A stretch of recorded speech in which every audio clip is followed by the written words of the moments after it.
acho que o futebol é muito mais complexo da simplicidade que as pessoas tentam colocar, porque eu acho que é injusto você amar tanto uma coisa e não compreender a complexidade dela e tantas variáveis que o futebol tem.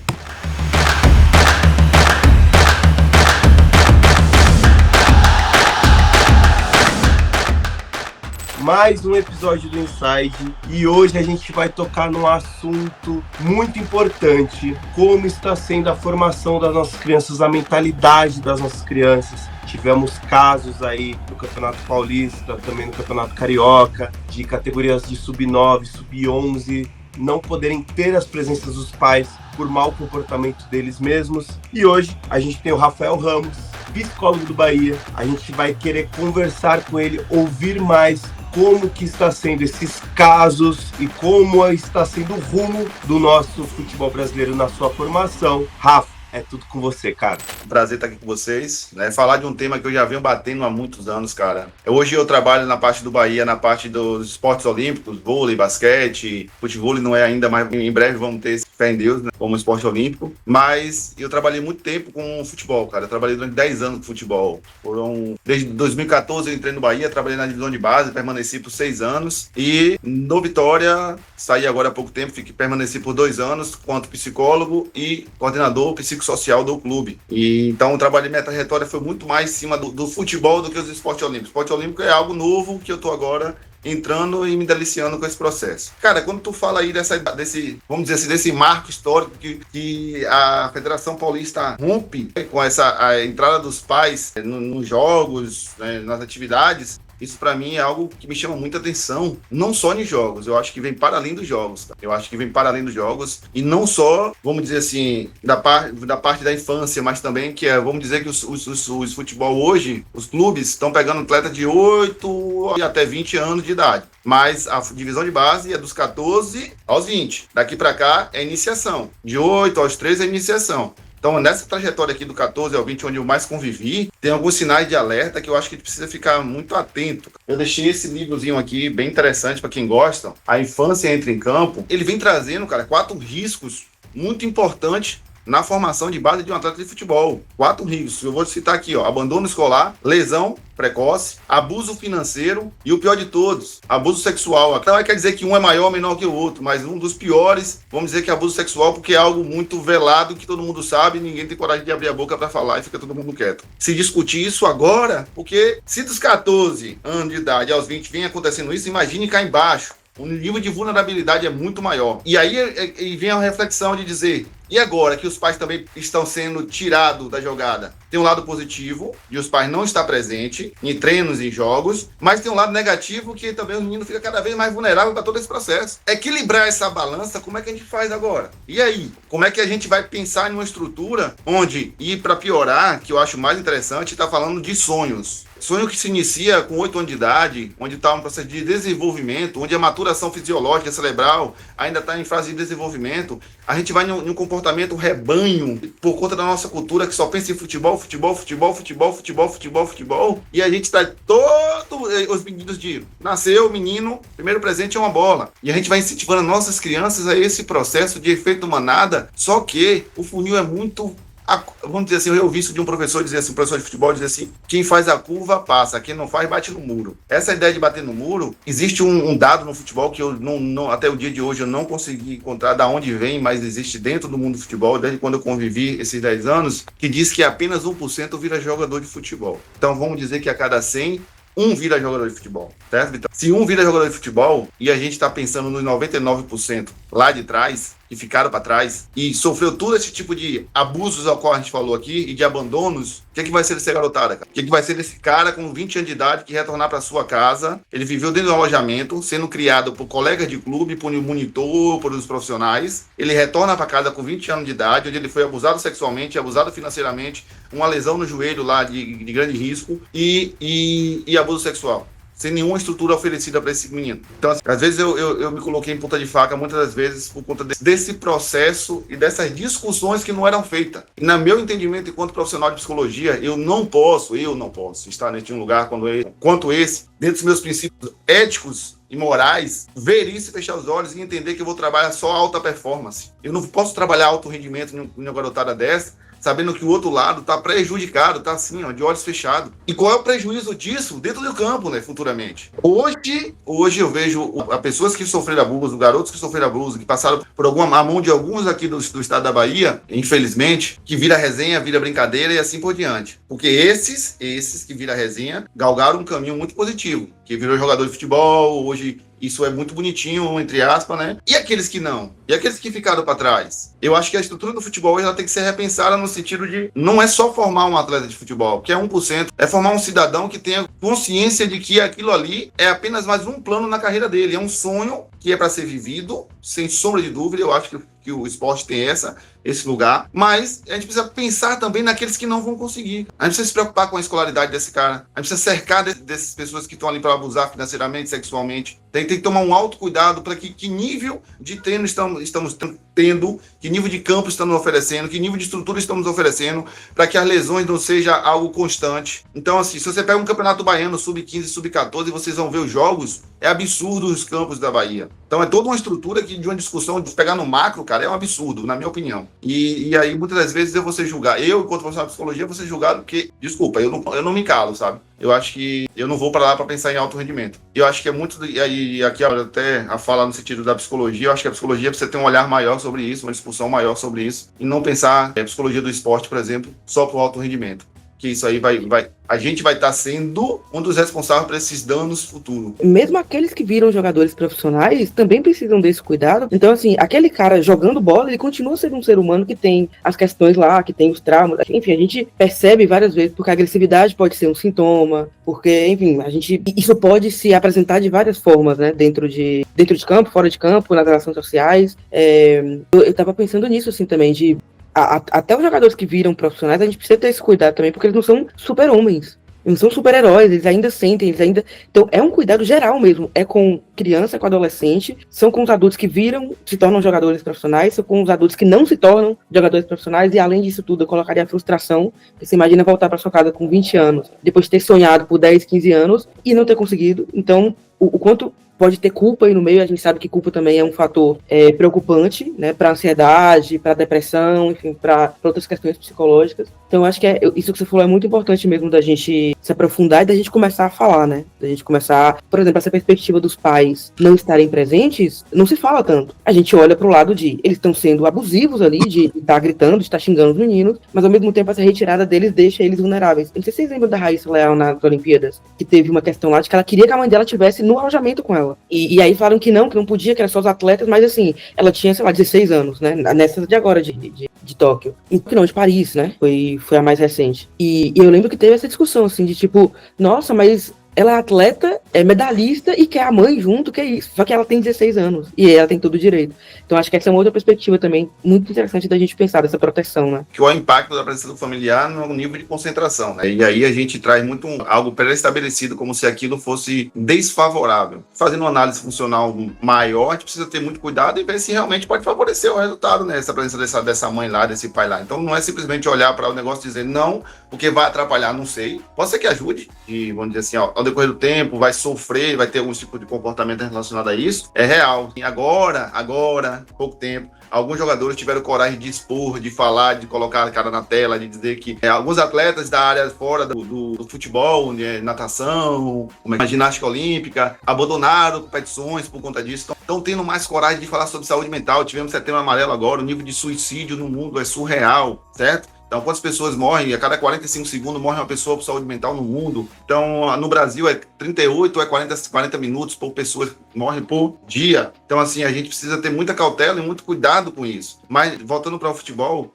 quando eu falo que aqueles que passam, às vezes tem um entendimento diferente porque conseguiu, porque tem um dinheirinho a mais, consegue se tratar ali de forma velada, e legal, isso é bom. Mas também aquela preocupação, aqueles que não conseguem, não viram, né? E eu acho que é preocupante. Eu gosto muito disso tudo, cara. que você tá falando, porque eu bato nisso como técnico de futebol e eu apanho toda vez, porque existe uma grande glamorização do jogador de futebol no ser humano, né? Ele é um projeto da qual ele tem que executar funções certas. Se ele faz erradas, é mais por um não querer, é porque ele não fez certo e não, a gente tira o sentimentalismo com a relação da bola, com a relação do outro, com a relação com o ambiente, com a relação com o indivíduo. E eu gosto muito que eu penso nisso quando eu era atleta. Quando eu era atleta, eu fui muito oprimido sobre medo. Então eu tinha que ter medo sobre qualquer ocasião de erro. Eu não era permitido eu errar. Eu gosto muito de citar o Nietzsche sobre isso, porque o Nietzsche no Crepúsculo dos Ídolos, ele fala, né, que a gente vive nessa estátua de ídolo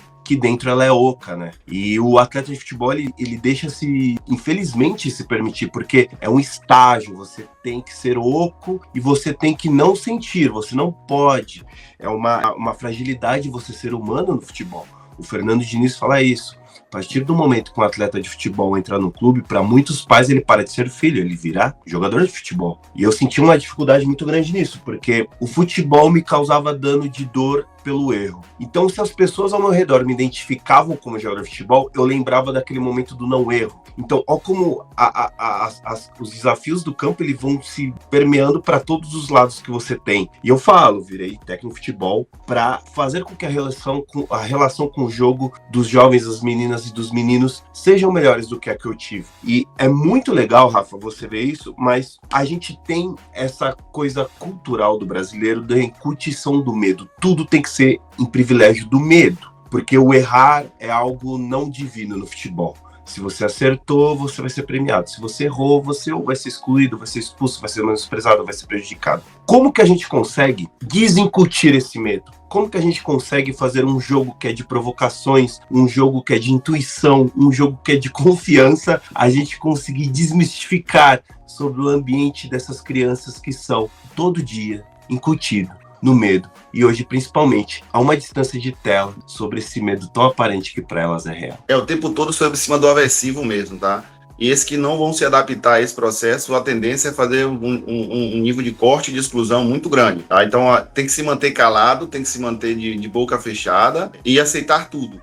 Aceitar conviver com certas angústias e certos problemas e certas cobranças, porque se você não conviver com isso e não viver com isso, você está fora. E de antemão dizendo a você não cabe no futebol, Vitor. Porque você vai na contramão daquilo que é dito, exposto e colocado no futebol. Ponto. Eu não vou ficar no futebol. Toda vez que eu entrar no futebol, vai chegar um momento que eles vão me tirar. Eu tenho clareza disso, cara. E depois da minha saída do Vitória, eu fiz uma análise muito, muito profunda referente a que lugar eu estou dentro do futebol. Eu descobri que eu estou do portão para fora. Porque essa estrutura a qual tu falou, eu acho que não é a certa. Que a gente chama de trabalhar sob controle aversivo o tempo todo, cara. Sob cima do medo, sob cima do reforço de... A gente chama do não perder, de tirar algo que é agradável. Então, assim, se eu não fizer, eu saio desse lugar. Eu perco meu sonho. Então, muitos desses meninos, financeiramente, eles já mantêm uma família, porque o pai dele ganha muito menos que ele. Então, assim, ele destrói todo o castelinho que tá ali. Então, um menino desse, ele vive sob cima do aversivo o tempo todo. E viver sob cima do aversivo, Vitor, é viver sob ansiedade, é viver sob sintomas de depressivo, é viver sob estresse, é viver em cima disso o tempo todo.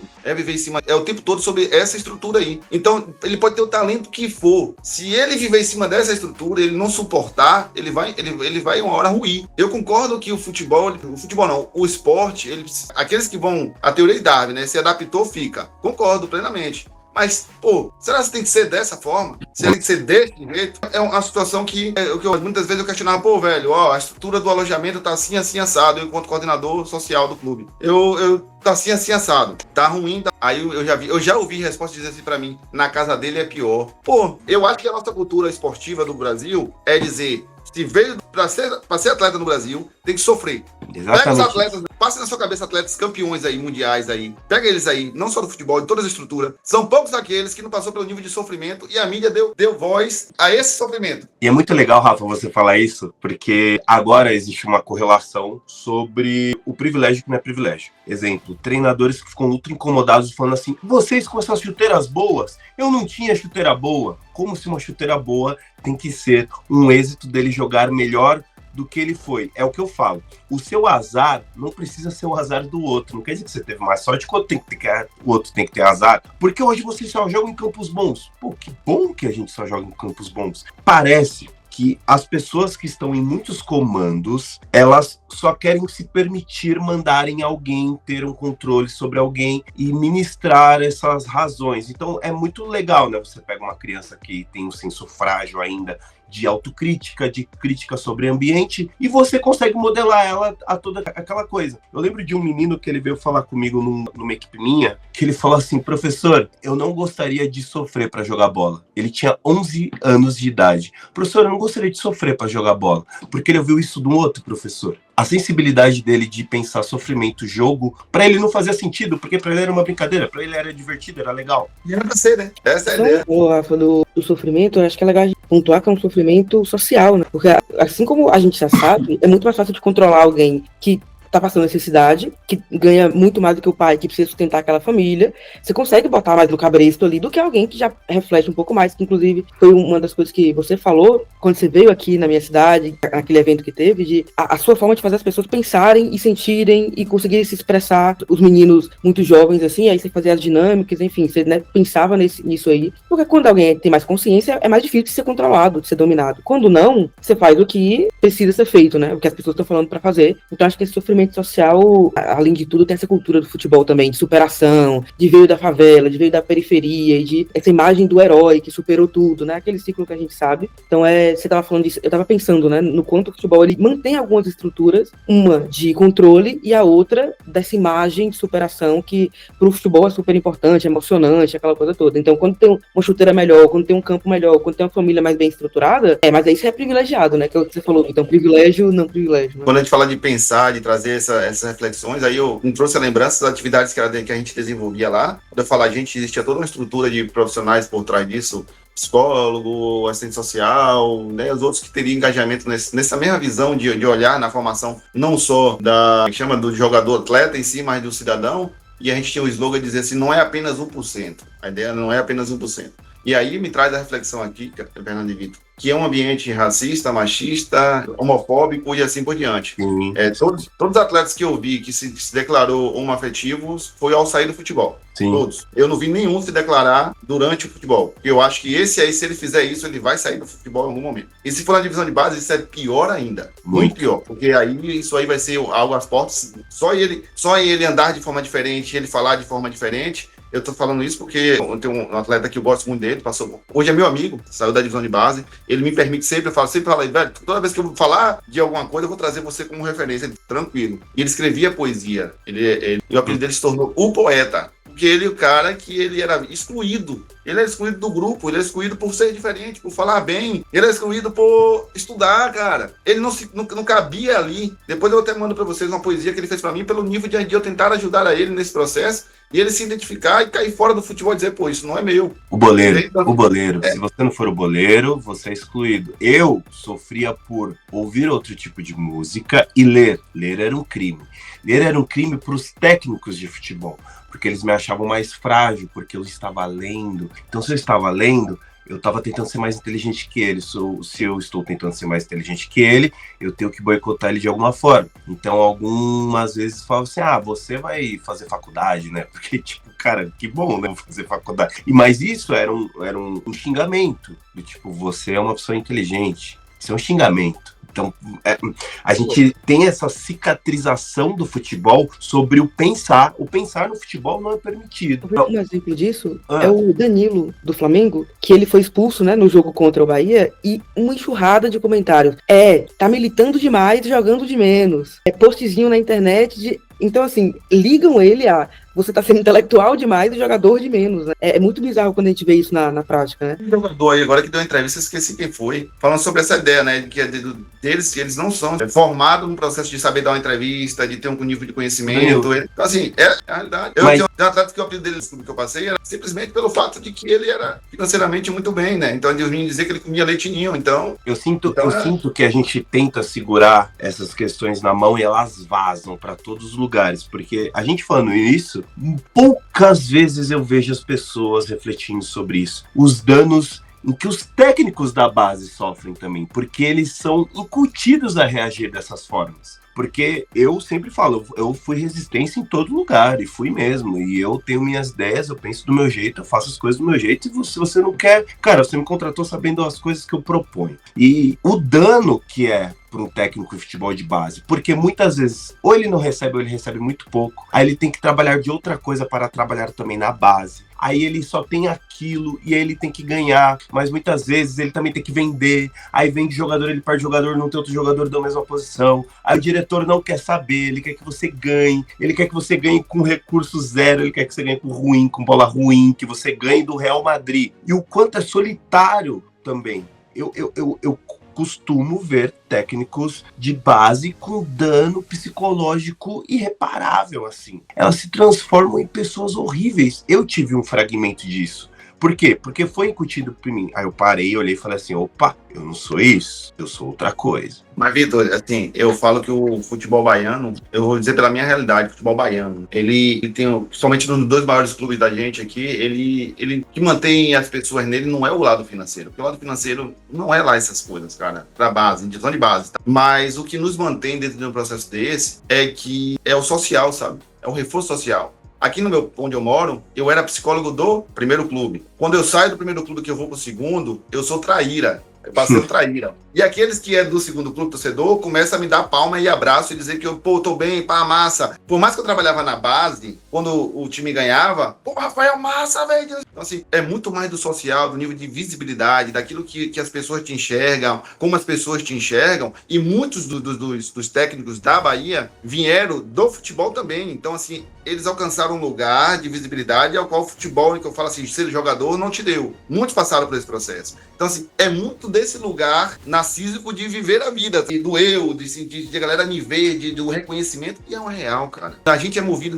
muitas vezes por esse motivo aí, porque o financeiro não é lá essas coisas. E aí o cara desse, ele, como você falou, ele é cobrado, ele passa por situações não tão legais, vai viagem pra longe, dentro de um ônibus, com uma estrutura não tão legal. Então, assim, eu costumo dizer que é o futebol que a Globo não mostra. Então, essa é a realidade. É complicado, velho. É complicado. A gente acaba crucificando, às vezes, o técnico e aquelas pessoas que estão ali em frente de batalha, aquele soldadinho de frente de batalha, mas essas pessoas também têm um nível de sofrimento muito alto porque eles precisam viver daquilo e gostam daquilo. Então, você, por exemplo, você falou que é um cara questionador, eu também sou questionador pra caraca. Eu não aguento ver e ficar calado. Eu tinha um estagiário num dos clubes que ele falava, velho, ou você cala a sua boca ou você vai sair daqui. Eu disse, pô, então me bota pra fora. Porque assim, eu não vou me manter em uma estrutura na qual, não é que eu não concorde, não é que Rafael não concorde, é que a sociedade, o que permeia as leis sociais, as regras sociais, isso não é adequado. Então, assim, cara, dentro dos meus princípios éticos profissional, onde eu sei que eu preciso zelar pela saúde mental do outro, que é a minha função, eu tô recebendo para isso, eu me formei para isso, eu vou abrir mão de olhar e deixar isso passar em branco, cara. Eu vou deixar uma estrutura física olhar e dizer assim, pô, qual é o impacto da estrutura física hoje no lado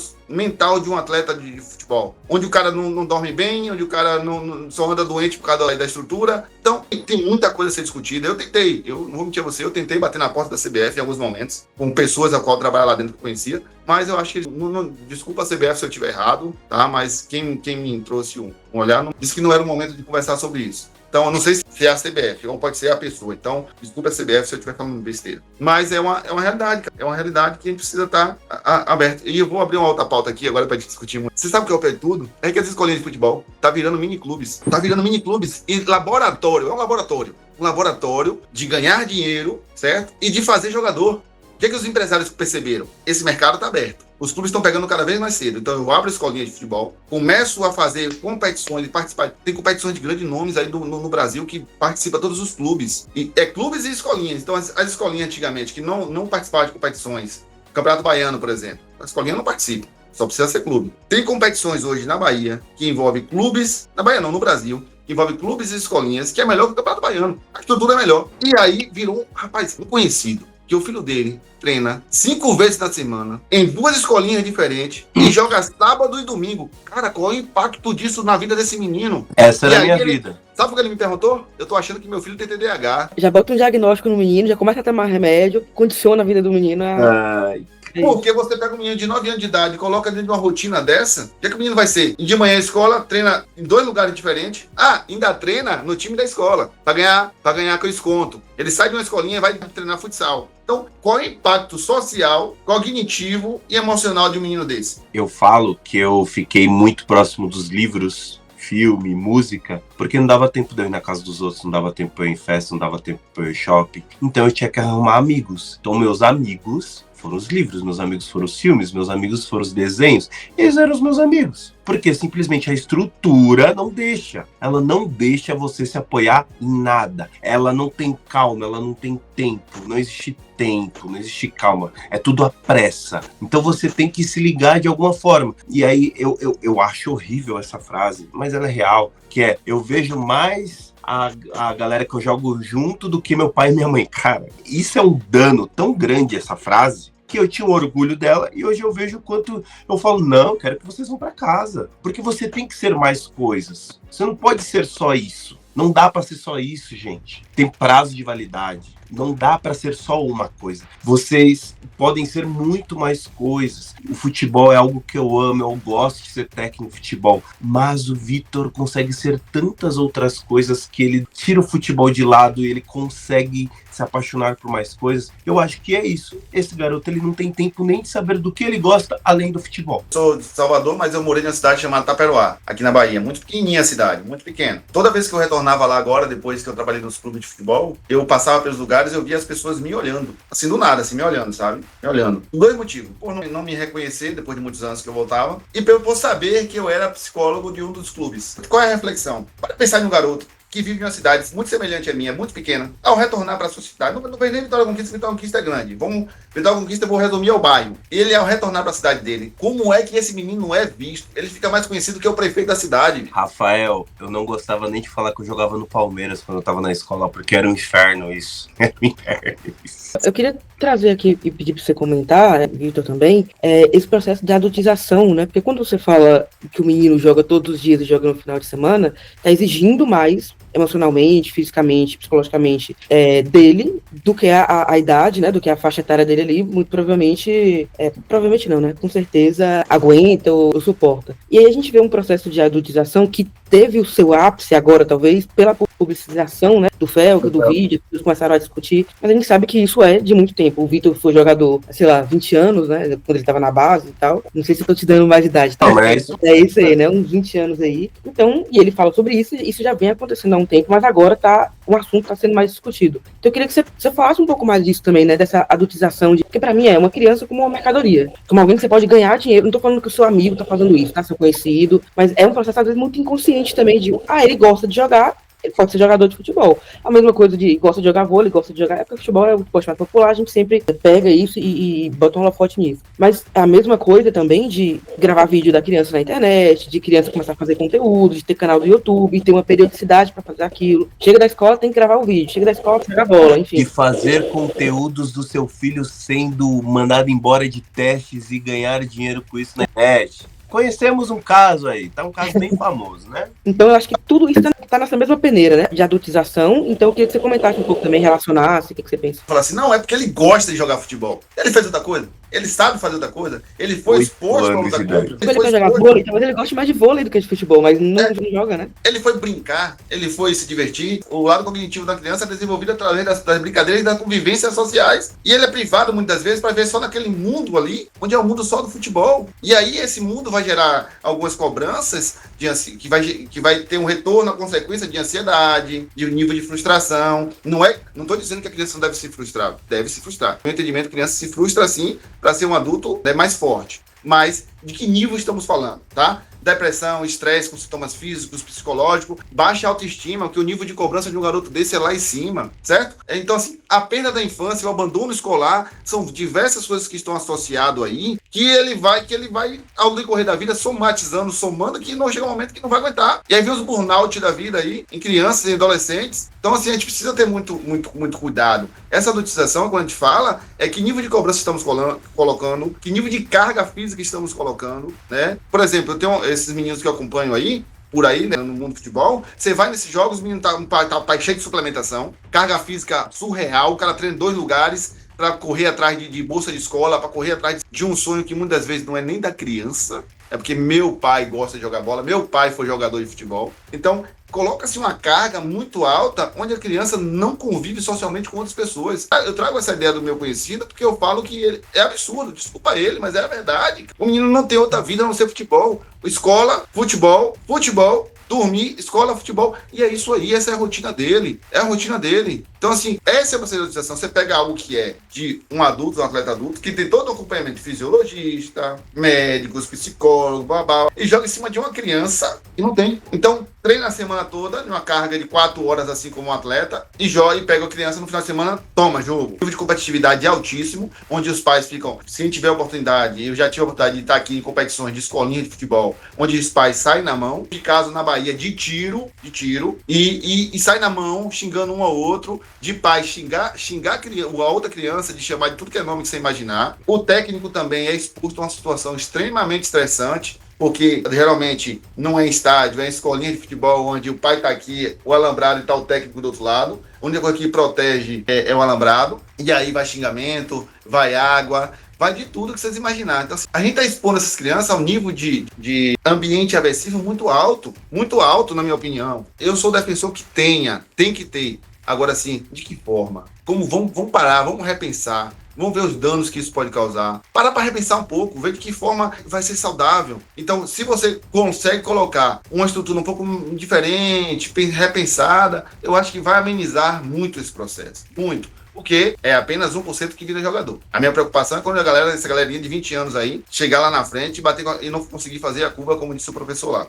Assim, de ganhar dinheiro com criança, pra mim é bem problemático, porque a gente sabe muito bem, a gente que é adulto, a gente sabe a influência que o dinheiro tem na nossa vida, de preocupação e de felicidade, de alegria, de momentos que o dinheiro proporciona. E você imagina colocar isso, como que isso é colocado pra uma criança, então, e para os próprios pais, né? Ver aquela criança, vamos gravar um vídeo ali, porque a gente tem patrocínio, porque a gente tem suplemento, porque a gente tem isso, porque a gente tem a chuteira nova, tem aquilo. Eu acho bem problemático e, sinceramente, assim, eu fico pensando qual que é o caminho. Obviamente, as regulamentações ajudam, né? As leis, as discussões todas político-sociais são importantes, mas eu não sei, eu tenho medo de que a gente esteja abrindo um caminho bem difícil de fechar aí. Né? Você falou que quando você troca de clube, aí falam, né? Porque você traiu, não sei o que e tal. Isso a gente vê também nos jogadores de base, né? Nos meninos. Então, uma rivalidade muito grande. Eu acho que o Vitor estava falando isso no episódio que a gente teve que a gente falou com o Pedro, né, que também é treinador, trabalha no Fluminense, treinador de base. Um episódio muito legal, inclusive, fica a dica aí pra galera assistir. Foi o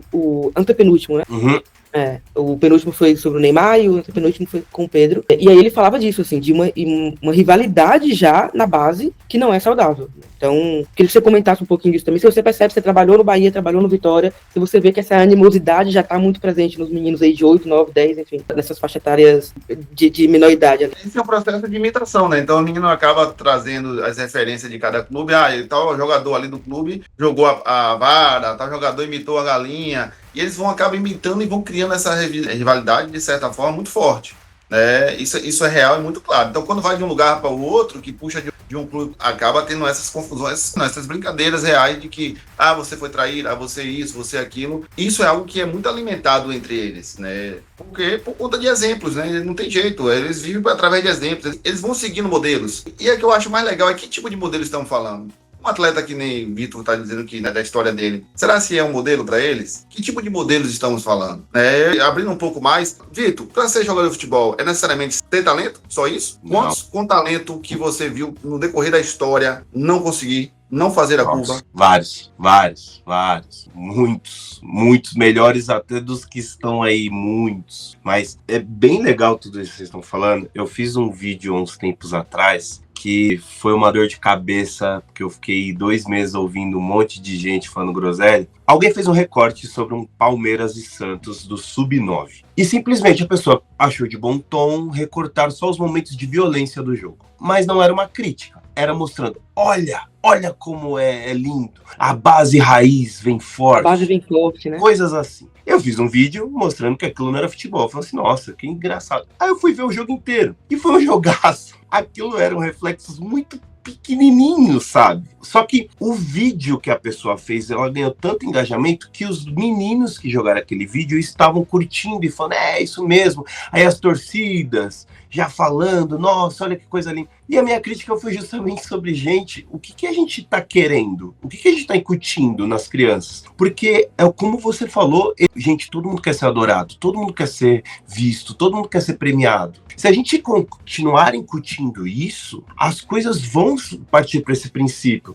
Aí é muito engraçado. Na base, então, a gente incute eles se baterem e não praticar o jogo. Mas, aí quando chega no profissional, a gente critica porque eles tinham que praticar o jogo. Aí eu vou falar, mas peraí, você me pediu tapa na orelha, é dedo no olho, é não sei o quê. Então, na mão e papo na cara. Como que as crianças conseguem se expressar? Porque o jogo, para mim, sempre vai ser um elemento crítico. Pode ser de uma criança, pode ser de um adolescente, pode ser de um adulto. É o modo como ele se expressa com o mundo, o modo como ele se expressa com ele mesmo e com o ambiente. Se a gente não permitir que ele se expresse da forma que ele achar que tem que se permitir, não adianta. E aí você falou um ponto perfeito. Tem que ter um jeito, tem que ter um estilo, tem que ter todo um padrão de comportamento para você ser aceito. Porque, não, eu já ouvi muito isso. Ele é muito inteligente para jogar bola. Cara, que palavra é essa? O Xavi e o Iniesta estavam praticando o quê? Eles estavam praticando o quê? Estavam sendo professores de matemática ou jogadores de futebol? Então, desmistificar que futebol e inteligência eles não compartilham. Futebol e sentimento eles não compartilham. Futebol e fragilidades eles não compartilham. Gente, tudo isso faz parte, porque isso tudo é humano. O futebol ainda é praticado por humanos. Ainda a gente está conseguindo fazer isso. Então, enquanto a gente não ter essa sensibilidade, e a palavra sensibilidade é uma ternura mesmo com as crianças, a gente vai simplesmente limitar eles. E a gente quer que eles sejam cópias nossas, da nossa sociedade adulta. E como eu não gosto da nossa sociedade adulta, eu quero que eles sejam diferentes. Eu sempre bati lá nos clubes aquela ideia do diferencial que é agressividade, né? Agressividade hostil ou agressividade funcional? Hostil, bater por bater, eu vou bater, meter mão na cara, cuspir na cara e fazer algumas coisas. Já vi diversas coisas absurdas que você menos imagina. Hoje diminuiu um pouco mais, né? Antigamente eu acho que era muito pior. E a agressividade funcional, que é aquele cara que chega na bola, aquele cara que vai lá e mostra para que veio de forma funcional, para que o futebol ande em pleno funcionamento dentro das regras possíveis. Então, assim, e isso não é de forma muito alimentada, essa funcionalidade, é muito mais da hostilidade. Às vezes você não ganha na técnica, mas ganha na força, no sentido de agressividade mesmo. Então, esse eu acho que é um problema, e aí vai sendo reproduzido esse processo ao decorrer do tempo, que vai causando danos surreais, e no final das contas, na hora de virar a curva, ele não vai, porque ele era muito agressivo, porque ele batia muito, porque ele acaba trazendo essa agressividade dentro de campo, que foi produzida lá, e reproduzida e alimentada para dentro do vestiário, do alojamento, e bate nos colegas, se torna esse líder agressivo, né? Então, é uma coisa, cara, que eu acho que a gente precisa repensar em toda essa estrutura. A dizer assim, você sabe como mudar? Eu não sei como mudar. Mas deixar do jeito que está, eu acho que não é o ideal. Eu acho que não é o caminho a se levar. E outro ponto que você tocou é sobre inteligência. De que tipo de inteligência estão falando? É porque o cara, como o Ronaldinho Gaúcho da vida... Pra mim ele é ultra inteligente. Não, tem. A gente tem pelo menos 7 inteligências aí, né? Obrigado. Então, assim, cara, que tipo de inteligência que eu tô falando? Pra mim, ele é um cara super inteligente. Eu não faço a metade do que ele faz. Então, é pra se pensar nesse processo que a gente está hoje. Só que a gente, para dar voz e dar pauta a uma discussão que a gente está tendo aqui, é complicado. E eu sei que ao decorrer do tempo a gente vai receber algumas críticas, a gente vai receber algumas porradinhas. Faz parte do processo. Estamos aqui para isso e assim vai acontecer.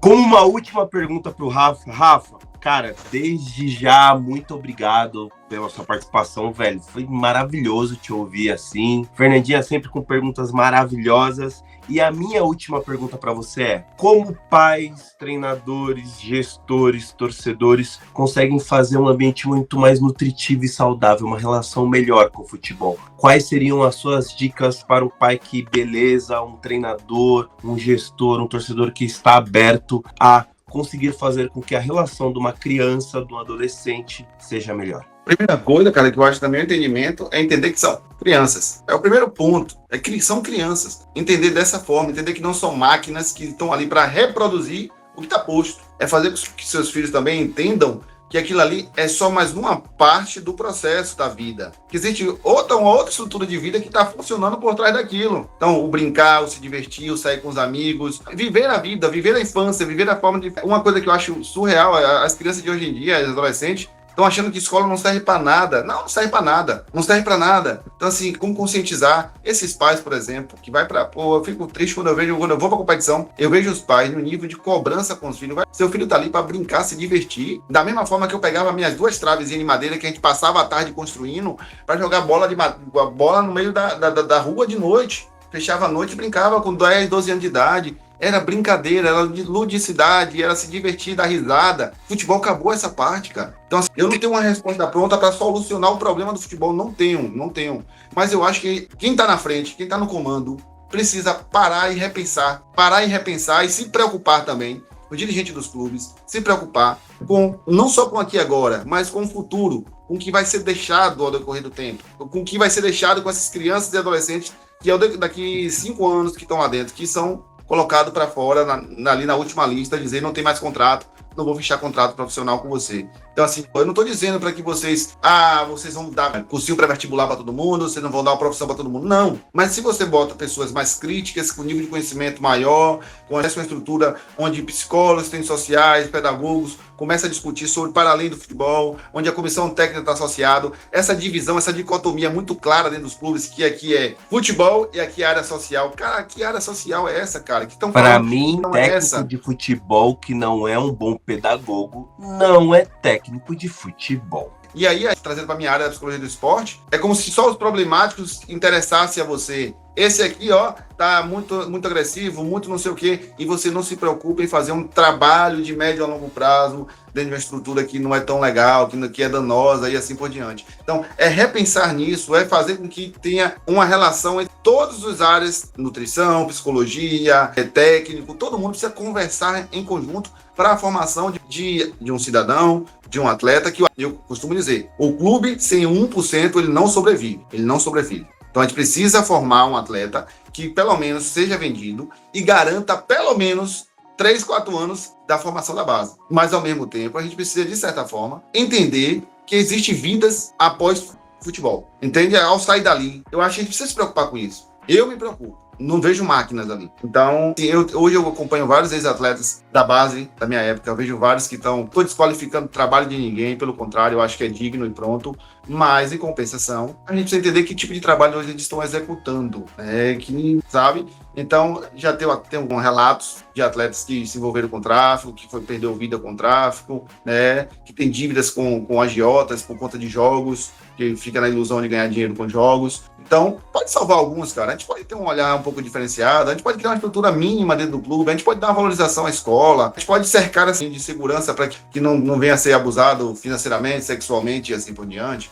Então, esses danos a gente pode amenizar, a gente pode diminuir, fazer uma redução de dano nesse processo. Então, eu acho que é isso. E aí, outra coisa, os pais precisam entender que eles precisam estar presentes de uma forma mais afetuosa e não de cobrança, tanto cobrança assim. Entender que ali quando eu falo afetuosa, é para deixar o menino ser criança. Deixa ele ser, deixa ele brincar, deixa ele se divertir, deixa ele para lá, para viver a vida do futebol de uma forma leve, certo? Que é o que não está acontecendo. Tudo isso passa também pela questão da masculinidade. Sim. Que a gente precisa discutir, precisa entender, desconstruir várias coisas, né? Assim, tô com 2 homens aqui que estão no meio do futebol. Eu tô um pouco também, mas de uma outra forma, e para mim isso fica muito claro. Não falar sobre sentimento, você não pode chorar, você não pode reclamar, você tem que ser forte, você tem que ser homem. Tudo isso tem a ver com masculinidade, né? Tem a ver com ser homem, que as pessoas... Exatamente. Que o futebol é machista pra caramba, que a gente sabe, tá ali tentando manter, né? A gente tá tentando fazer furo, faz um furo, e o muro tá ali construído, e tem gente que quer botar mais tijolinhos ali pra fortalecer ainda mais. Aí eu acho que é um outro episódio pra chamar o Rafa, né? Pra gente entrar um pouco mais em relação de ser homem, né? Eu aprovo, hein? O que é ser homem?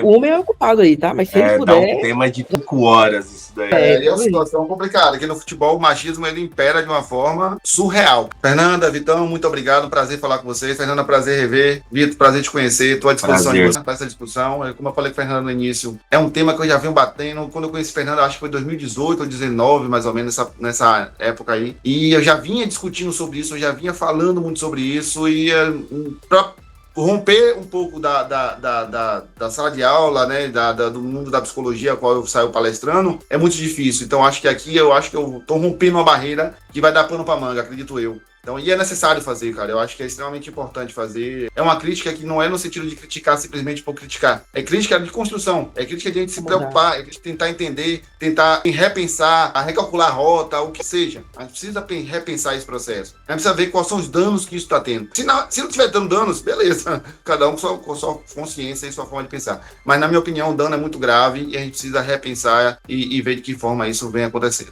Maravilha. Obrigada, Rafa. Obrigada, Vitão. Valeu. Valeu, minha gente. Até o próximo.